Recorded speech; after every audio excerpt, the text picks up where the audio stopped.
As we enter a new season, is it time to change up the colors that you're using in your palette?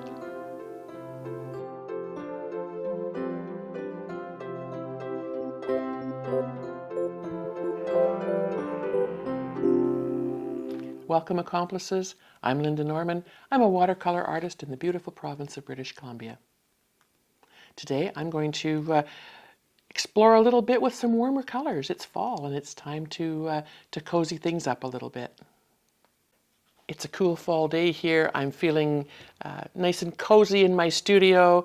Lorenz has got the camera set up, and we've been talking about what fall makes us feel like. How do we approach these cooler days, and what does that mean to us? And I, of course, always think in terms of color, and my wardrobe does change a little bit. I bring on the heavier long sleeves, and the colors in my palette change a little bit in terms of how I use them, I think, more than anything. My standard colors are there. I love the rich fall earthy tones, and I just adjust them with a little bit more brightness, maybe a little more whiteness for the spring and summer seasons. Maybe add a bit of gouache or something to make things pop a bit. So fall is really one of my favorite themes to paint, because it just oozes from my palette. The colors that I've chosen sort of lend themselves to those rich, warm, earthy colors, and also to the grayer days. Sometimes, as it is today, pretty stormy out there and pretty gray. So, my Payne's gray, my Mayan dark blue, those are the colors that really lend themselves to those moody fall and winter skies. Whereas, the other brighter colors help to perk things up a little bit. I sit in our yard and look at the beautiful changing colors, and the oranges and the reds and the purples and the various shades of green, and some colors that I don't even know how to describe sometimes. And when I'm mixing pigment on my paper, as I normally do, sometimes those colors magically appear, and I'm pretty thankful for that. My Daniel Smith paints very seldom will let me down when it comes to that. So today I'm going to paint something that will fit into behind this little mat. The mat is 10 by 12. The opening is 7.5 by 10.5. And so I've got my beautiful Saunders Waterford St. Cuthbert's Mill 100% cotton paper. It's white natural, and it's called fine grain, but it is cold pressed. So I'm just going to take that out. It was a block, but it's sort of come apart. I'm manhandling it a bit, but I did want you to see that logo and everything on the paper. It's quite lovely. It's what I use in some of my classes, and students get to experience the beauty of a nice 100% cotton paper that's it's not the least expensive on the market, but it's affordable and very well worth it. So I've taped off so that when I have my design finished, it will fit nicely into the mat, and I'm not going to run off the edge with parts of the design that I might not want to sacrifice. And as I said, I've been looking in quite detail the colors and the shapes and how things are coming together, and the changing of things, and the gradient colors that sort of come magically when fall is here. So I'm going to paint just a quick landscape, I think, today. And we'll start with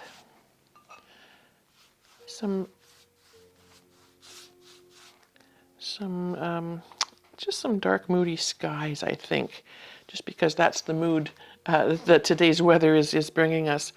And I did start it as a landscape position, so we'll continue with that. And so I'm going to bring my sky quite well. Actually, I'll wet the whole page. That makes it so much easier. And I see there's a little hair on it. Brushes do tend to lose a hair once in a while.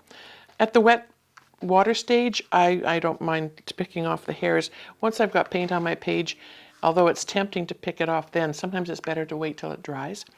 So I'm just going to let that water soak in a tiny bit. And of course, while that's happening, I will wet my palette. I have both my solo palette, eco palettes out today. Some of the colors are similar from one palette to the next, but we have some others, other colors that that I like to bring in. So this was a set of colors recommended by Michael Soloviev when I took a workshop with him a few years ago, and it has a Quinacridone deep gold. And typically, as you know, my Quinacridone gold is one of my go-to colors. So the deep gold just gives us another level. I just put my arm in that. That was lovely. So I've got a deeper gold. I've got some sienna in there and some different purples and some neutral tint. And Moon Glow is in both of them. And I think that's probably the only color, perhaps, that I have similar. This one has a couple of phthalates in it. I probably wouldn't use the phthalo colors for fall. They're a bit bright for my taste, but you never know. They could when mixed with other colors on your page, could really. Sometimes they give a beautiful deep shaded tone for underneath bushes and trees. So the page has sort of buckled and warped a little bit, but I don't have a ton of water on there. It's not pooling, so I'm not going to worry much about that. And I think let's try.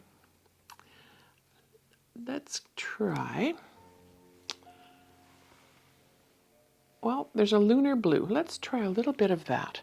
Very, very little on my brush. I just want the slightest bit. These skies are pretty, when it's overcast, they're pretty nondescript, really. And we'll just put a bit of color on, just a hint. We'll let some of that white look a little bit more on the gray side. And today, when I looked out, there's really not even billowy storm clouds. It's just kind of gray and damp and overcast. So I think I'm just going to leave that background the way it is. That's going to give me that sense of a little bit of rain and mist perhaps in the background. But fall colors, if you ever notice when it's a day like this, and if the sun does come out, it's like a beacon, and it just, when it hits the leaves that are changing, they start to glow, and it's really quite beautiful. So I'm going to take just the very, very tip of my solo brush, and it's still got a bit of the lunar blue on it. I'm not going to even rinse it off, but I'm just going to touch it into that deep gold, Quinacridone deep gold. And with the lightest touch, I'm barely going to put any, well, I'm not going to put any pressure on. I am just going to drag my brush across my page from side to side. Remember, you don't want to start your brush in the middle of any painting, typically, because you'll get that brush mark, and that sometimes can't be removed. So I just want a bit of the sun to come in. I think I'll bring it in from this side.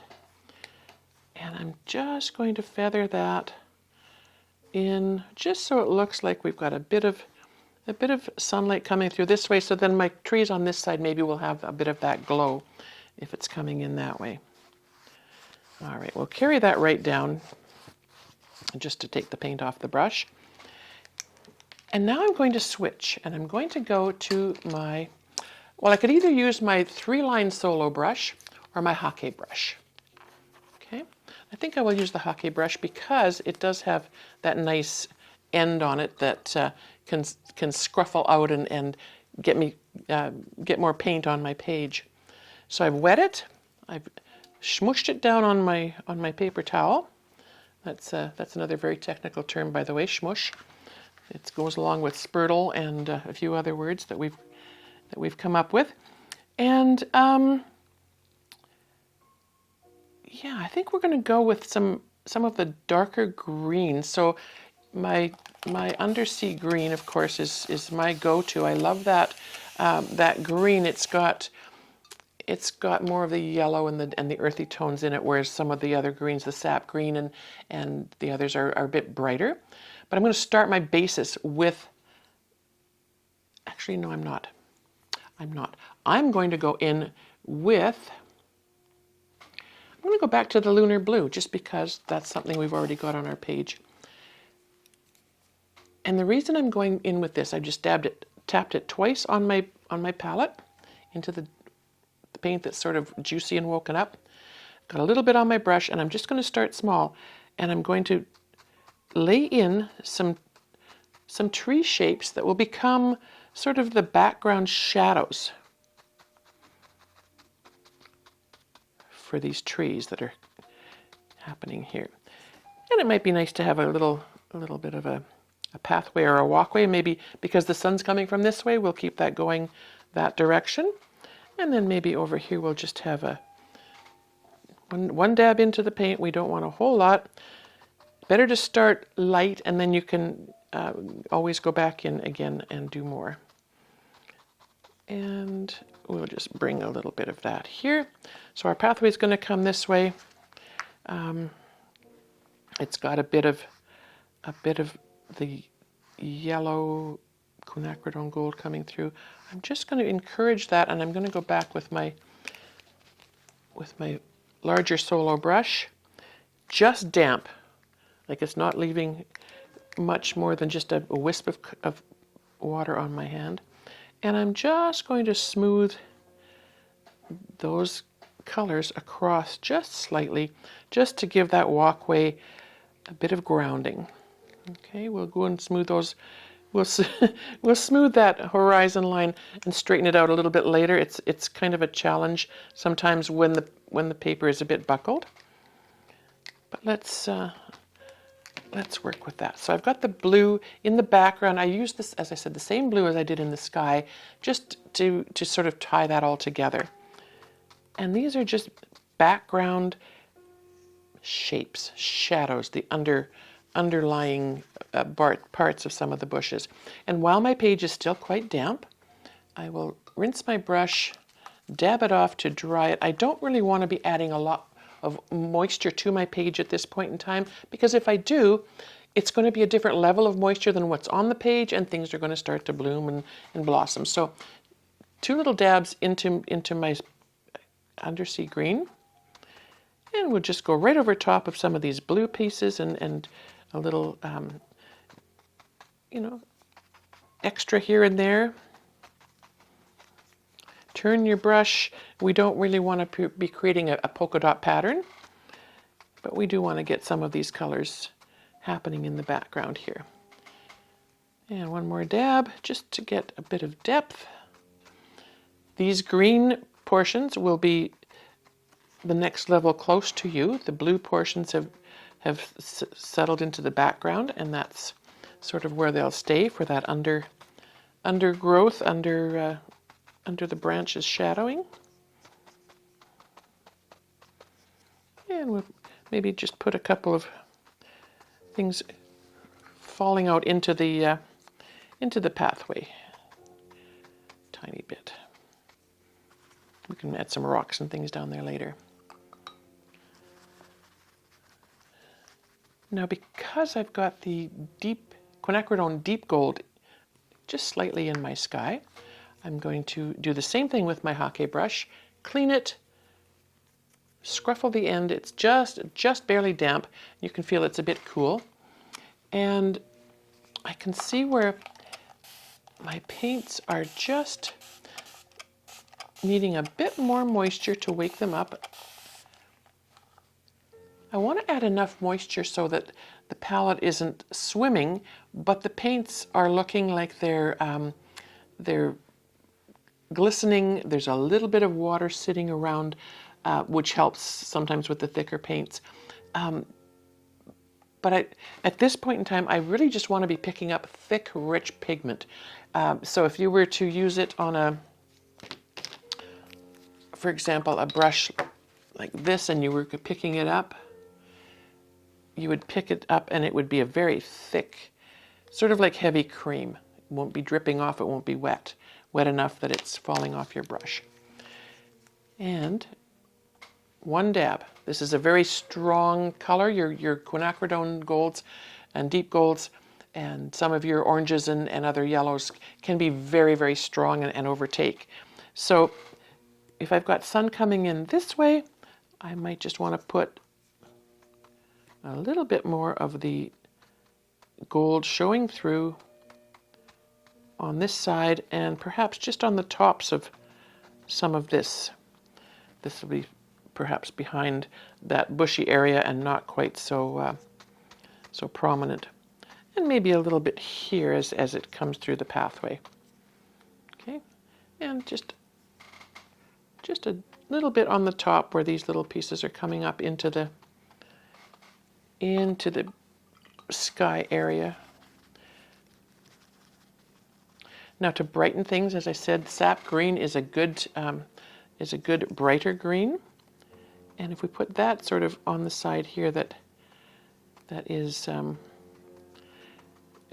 closest to the angle of the sun that's coming through. And again, just a dab. If your paints are wet enough in the palette so that the paint is awake, it's active, you can pick it up with your, with the tap of your brush. That's all you need. And we'll just get a little bit of brighter greens happening there. We don't want a lot because those brighter greens are kind of disappearing, aren't they?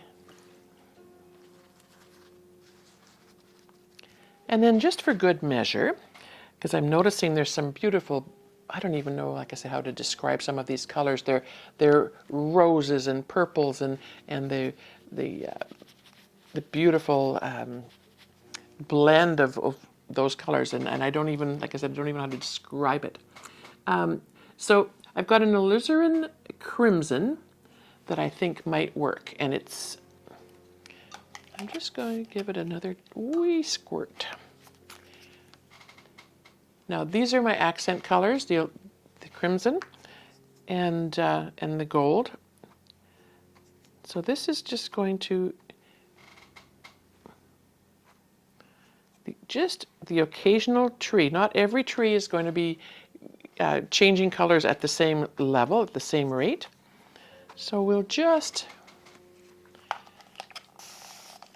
This is a palette. This palette on my left is one that I haven't activated for a little bit, so it needs a little extra encouragement.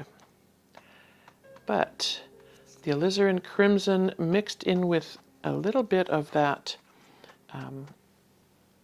gold, and it doesn't take much. Just the hint here and there of a little bit of those colors. You can always put a bit more in one area just to brighten things up a little bit.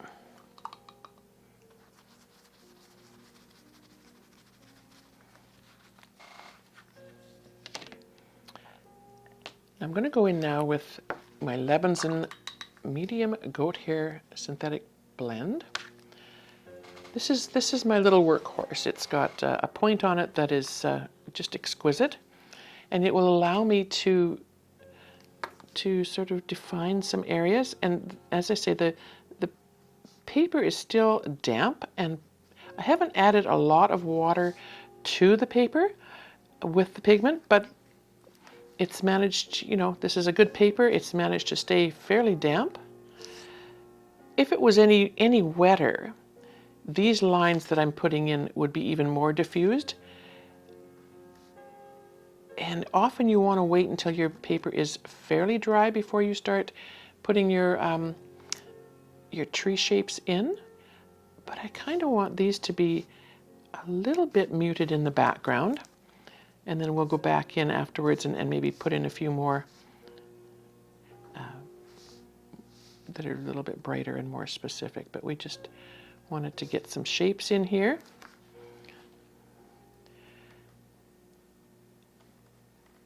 And I'm using an undersea green, and I'm just sort of giving the under the bushes at the ground level here a bit of definition. What's in front looks almost like leaves that have fallen on the ground, and I kind of like that. And as you can see, I'm not going in and making specific shapes. I'm just adding the color here and there, a little bit jigged and jogged. And I won't add any more colors to this painting. That's, I think that's enough with what we've got.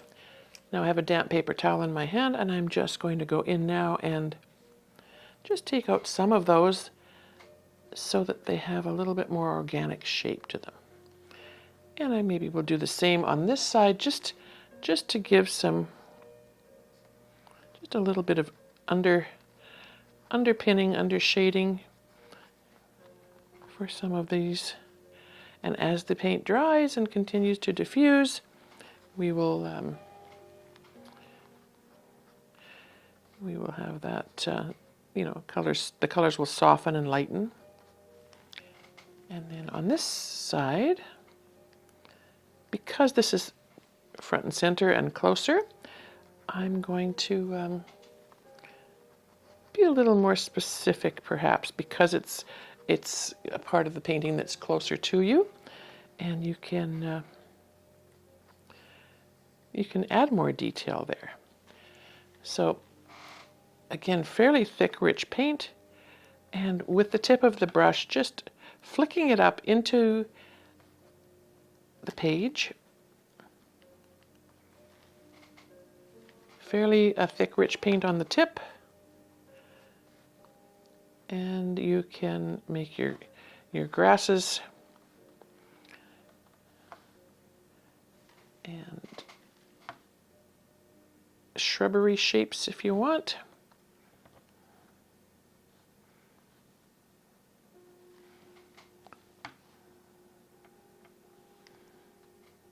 And if you blend them into a bit of, sort of like a little mound of grass and things coming up here.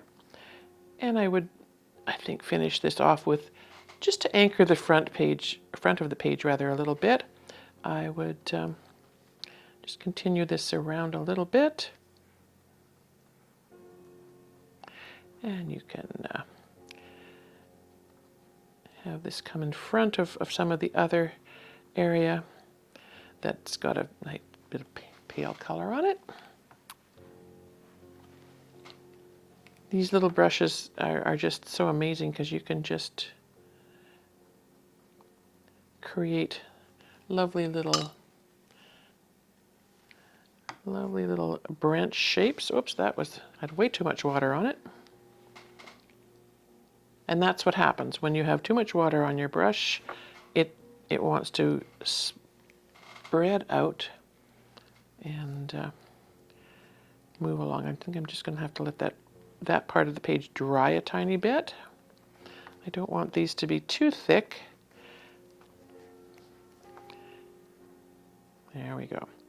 It's coming a little better now. Just making sure I've got enough of the right level of water and pigment on my brush. Okay.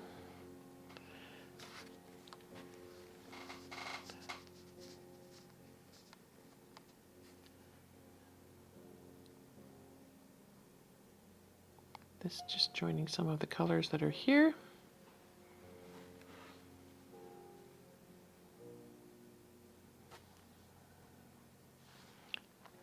And again, don't be afraid to dab out and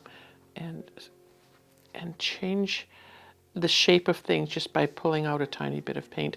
Sometimes, as I say, it's what you take away that makes all the difference, right? And on my edges, I like to just flick a little bit of paint up so that it looks like there's a little bit of shrubbery and grasses happening.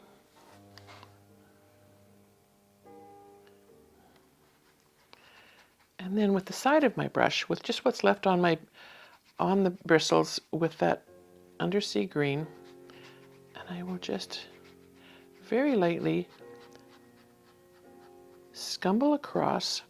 This part of the page is it's still dampish. You can feel that it's, you know, cool to the touch, but it's definitely not as wet as it was. And just by using the side of the brush, you give that that little bit of texture. And I need to remember to bring this to the edge so that I don't have a lot of white space coming through on the side when I get that matte on there. And then we'll just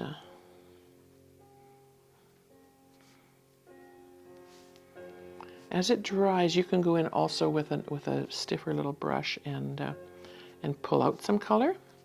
But right now I'm just putting in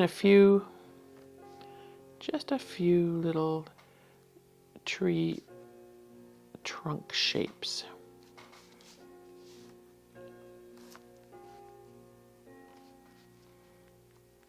And the lightest touch, I'm barely touching the paper with this brush, and you can see how much paint the belly of this little brush holds. And yeah, it's giving me the opportunity to just keep going and flicking through some of these shapes, causing branches to appear. And especially here where it's a bit drier, you can see where they are a little more defined. And I'm still using just the the Undersea green for these branches. Certainly you could go in with your Lunar blue, the same blue that you used for your background and in your sky. I wouldn't necessarily want to try it with another color. I wouldn't want to introduce another color into this at the moment. And just a bit more dark on this side. The sun, remember, is coming from here, so we'll take out a tiny bit here, make it a little bit brighter, and then as we go further back, we'll just add a bit more dark.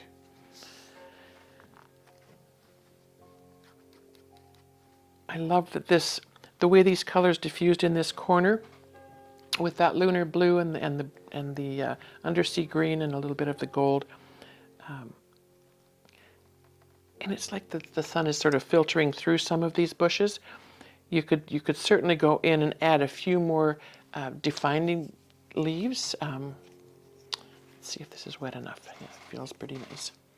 Well, there's even, what is this? This is Quinacridone orange. And you could certainly just add just a tiny bit of that if you needed to brighten up a few more spots. But plain and simple, nice little fall scene. You could certainly, with the side of your brush, and maybe with some of that Quinacridone gold, I just want to make sure that the brush is quite dry. I barely want to have paint on my brush, but I want the sides to be a bit scruffed out. And I'm going to try this. We'll see how this works. So barely touching, just skimming the surface with a little bit. You probably can't even see that, but it is attaching itself to the very surface bumps of this paper. If it was a rougher paper, you would see more of this texture happening. But again, I'm not putting any pressure on my brush. I'm just using the lightest stroke possible. And I have a tiny drop of water on my table there. I'm just going to use that. I'm not going to dip the whole brush into the palette. And again, we'll just get this walkway with a bit of color so that it doesn't look like it's just part of the sky falling down in between the trees. Okay. So the pigment that I've put on is fairly thick and rich. I can still go in and work with that with just water. So I've rinsed my brush, dried most of it off, and if I touch where some of those bits of color just hit with my brush, then I can actually start pulling a little bit of that color out of those very light spots and just making them a little bit uneven and adding just a bit more texture to this walkway. And if we pull it out from this side will be in shadow because the light is coming from this direction. So we'll just enhance this side a tiny bit. And I see I pulled out some green there, which is just fine. We'll just work with that.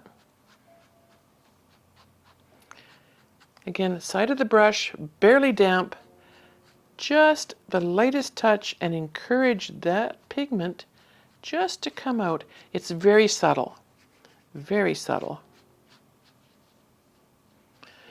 I try to keep, and I have to turn this a bit, I think.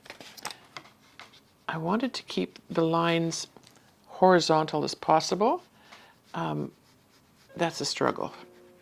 It always is a struggle to keeping those lines as straight as possible. You can add interest by moving up and down this way, but you want the main lines to be fairly straight. And that gives you a bit of texture to your walkway, a little bit of interest.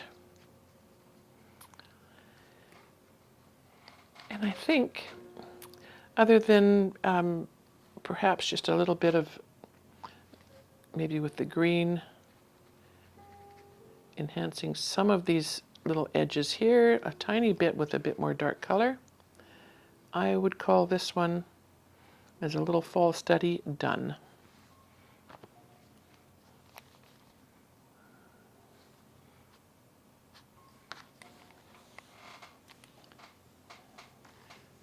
Probably the only other things would be maybe to, once it's dry, once things have quit being buckled and puffed, I could go in and straighten. But because this color here is sitting on the surface, I haven't worked it into the page, it's sitting on the surface. It's there and it's ready. And if I just went back in once the page is flat with some water and a better eye, and I could straighten those areas out quite easily. All right. So fall colors. Right now, a little bit light coming through, a little bit of pinks and golds, some greens obviously still. Because I went lightly with my hockey brush, you can see here there's lighter areas, and you could even tap out more with your paper towel. That gives the sense of light coming through those trees. And